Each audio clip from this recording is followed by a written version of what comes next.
Aurora staff immediately set up a repair shop in the hobby to show people how to make the vibrated cars work.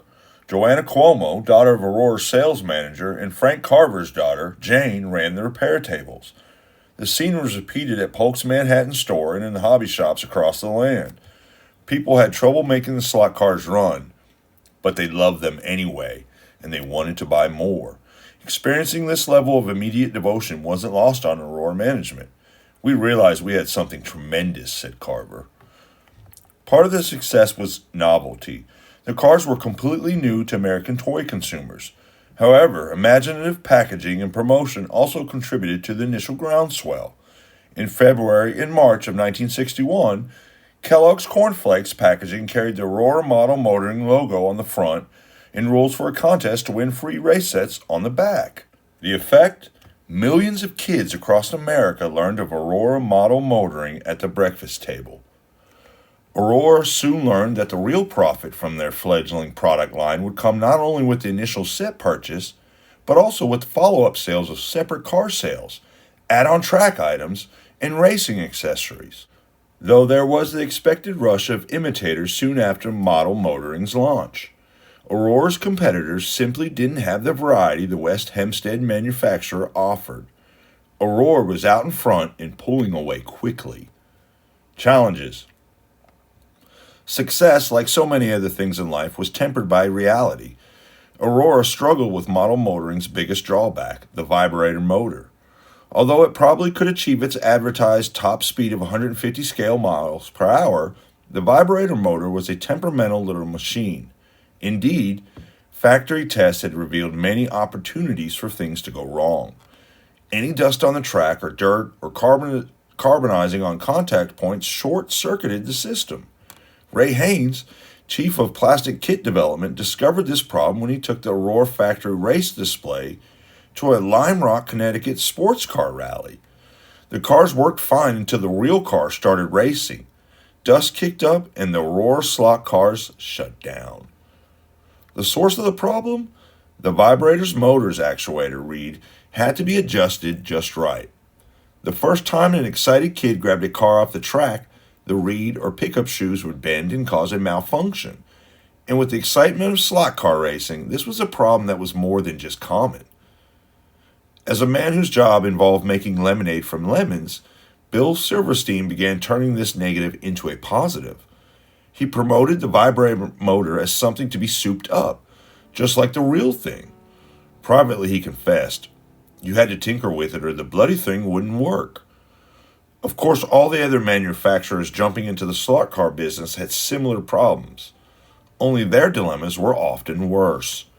A partial solution came from Rich Palmer and Dick Schwarzschild of R&R Analysis, a hobby industry consulting firm. Schwarzschild operated a Kingston, Pennsylvania hobby shop and had experienced the flood of returns after Christmas 1960. A blunt-spoken man, Schwarzschild considered the vibrator car a terrible product. Palmer ran Rich's Hobby Town in Triorama Field in Parsippany, New Jersey. Rich had also sold out Aurora slot sets, but experienced 50% returns after the holiday selling season. To handle the returns, Palmer set up a repair shop and staffed it with local kids. Adults would come in and say, "I can't make this work." So a 10-year-old would open it up, and 2 seconds later, it would go. Palmer noted how the boys fiddled with the cars. From these observations, he and Schwarzschild envisioned the hop-up kit, a slot car accessory filled with tools, additional equipment, and a booklet of helpful hints. They took the idea to Joe Giamarino and Derek Brand, who was dividing his time between California and West Hempstead. The 4 men worked out the details. Palmer wanted to include a pickup shoe adjuster, a small screwdriver with the end sawed off, and a slot cut in the end. Lionel sold a similar tool for working on locomotive motors. Joe Giamarino argued against the tool, citing cost and the fact that bends in the pickups and reeds could be made without it. Palmer won, and the adjusting tool went into the hop-up kit.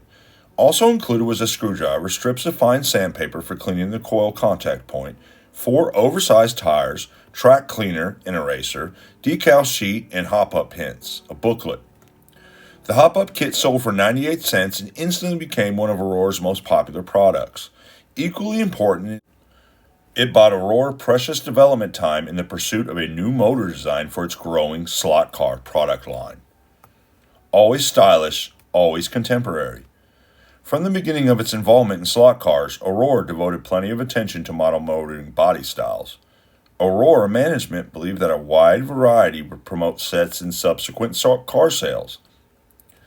At a time when other companies could offer only 2 to 4 body styles, Aurora introduced one new car after another.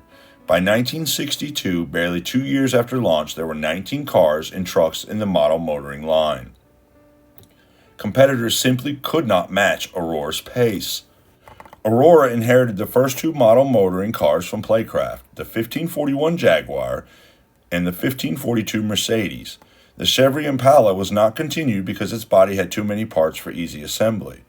To enhance the American appeal of model motoring, Aurora added a Chevrolet Corvette convertible 1543 and Ford Thunderbird 1544, the first models to be designed entirely in-house. Interestingly, the plastic used in the vibrator cars wasn't regular styrene, but rather Kylosac, ABS, a substance that could withstand the heat generated by the motor. Cycolac is the same material used in period telephone casings. So early model motoring cars often resemble phone colors of the day. This explains Aurora's turquoise cars. It was a popular early 1960s hue for kitchen phones. Black, of course, was available, but Aurora made a few in this color because they didn't show up well against black track. Model motoring sets came with a power controller, 1533, similar to the original Playcraft version. The main changes were color and composition, from green painted metal to gray ABS, and elimination of the ignition key. Like the cars, the controllers heated up. The tiny steering wheel speed control enhanced the illusion that you were driving a car, but in the excitement of a race, the wheel tended to snap off, a definite party ender for most kids. The runaway success of model motoring created a monstrous demand for roadway track. Aurora manufactured sections by the millions, and feeding the molding machines with raw plastic became a major problem.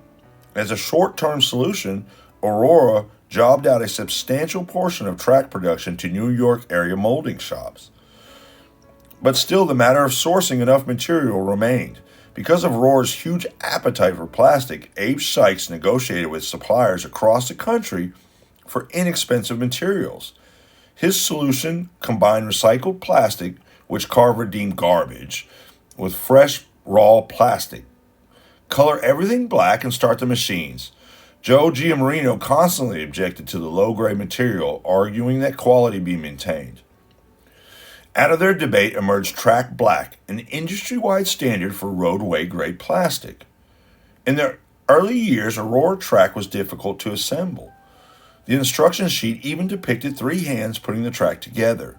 Still, Aurora's selection of track sections was unparalleled in the toy industry. Perhaps most useful was the crisscross, which alternated cars between lanes, eliminating the need for a figure 8 and overpass to make lane distance equal between the 2 competing cars.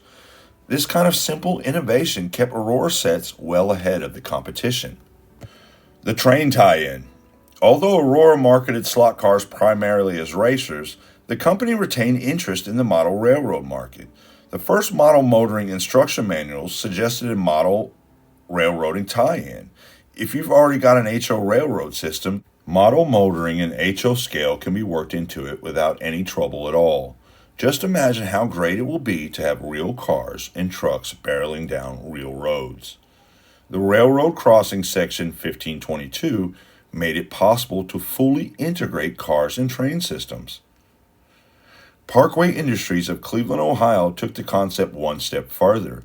They packaged Aurora slot cars and Tyco trains together in a race road rail set, available from 1961 to 1963. The set retailed for $60, a steep price for a hybrid product, and included Aurora Thunderbird and Corvette cars along with a Tyco Santa Fe diesel and 3 cars. The potential for train auto wrecks was highlighted in ads. Certainly not the ultimate in decorum, but definitely a tip of the hat to what children would be doing with their race road rail sets. Aurora had been making plastic model house kits for HO railroading since the late 1950s. Offering structures appropriate to racing seemed natural. Beginning with 658 Service Station, a Texaco gas station complete with a billboard proclaiming it a model motoring service center. However, once it became clear model railroaders were more interested in trains, Aurora discontinued the service station. However, building kits for slot cars was still a valid concept. Aurora simply needed better inspiration. In 1963, it announced 9 new model motoring kits, including 4 that were never issued: hay bales and hedges, billboard and signs, hot dog stand, and trophy presentation platform.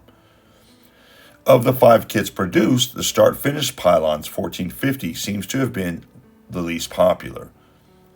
The double-station pit stop 1453 was continually in demand since kids considered it a good spot to park their extra cars.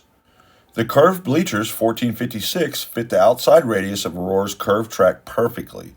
Kids across America spent their savings on these add-ons, boosting Aurora's profits.